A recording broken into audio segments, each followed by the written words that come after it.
Friends எல்லாம் எப்படி இருக்கீங்க? நல்லா இருக்கீங்களா? இப்போ இங்கே ஒரு சம்பவம் நடக்க போகுது. ஜஸ்ட் ஃபியூ மினிட்ஸ் வெயிட் பண்ணுங்கள். ஜஸ்ட் என்ன சம்பவங்கிறத மட்டும் அப்படி பாருங்கள், தரமாக இருக்கும் சம்பவம். கொஞ்ச நேரம் ரெஸ்ட் எடுக்கிறாங்க. கொஞ்ச நேரத்தில் பாருங்கள் சம்பவத்தை. ஆரம்பிச்சிச்சா சொல்லி வாயை திறக்கல. சம்பவம் அடுத்த சம்பவம் பண்ணுறதுக்கு சேரை பிடிச்சி தொங்கிக்கிட்டு இருக்கான். எதுக்கு தெரியுமா தொங்குறான்? இந்த பாருங்க, மேலே நம்ம நெய்னா பைய தூங்கிக்கிட்டு இருக்கான். அவன் வால் கீழே தொங்குது. ஆக்சுவலி அந்த வாழை பிடிக்கிறதுக்கு இந்த குஸ்கா சண்டைக்கு நிற்குது. ஏன் அவங்ககிட்ட அறை வாங்கணுமா? நீனே அவங்ககிட்ட அடி வாங்கணுமா கேட்குற? சும்மாவே இருக்கிறது இல்லை. ஏதாச்சும் ஒன்றை பிடிச்சி இழுக்கிறது, பிக்கிறது, தைக்கிறது. படா ஐயோ ஏன் இருக்கா போச்சு. விட்றா டே, விட்றா விட்றா விட்றா விட்றா. இந்த சம்பவம் என்னோட சம்பவம். இது பார்த்துக்கோங்க. இது என் பொருளோட சம்பவம் பண்ணுறான்.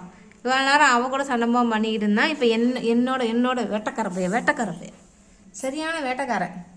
ஆளை பாருங்க, பார்க்கறது